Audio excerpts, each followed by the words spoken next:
താനൂരിൽ യുവാവിനെ ട്രെയിൻ തട്ടി മരിച്ച നിലയിൽ കണ്ടെത്തി.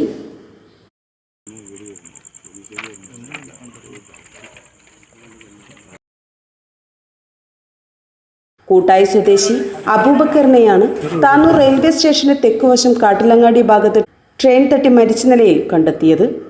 താനൂർ 22 ഡിവിഷൻ കൗൺസിലർ ഫാറൂഖ് നടക്കാവിന്റെ നേതൃത്വത്തിൽ നാട്ടുകാരും TDRF വോളണ്ടിയർമാരും താനൂർ പോലീസും തിരൂർ RPFും ചേർന്ന് മൃതദേഹം തിരൂർ ജില്ലാ ആശുപത്രി മോർച്ചറിയിലേക്ക് മാറ്റി. പരപ്പനാടൻ പൾസ്.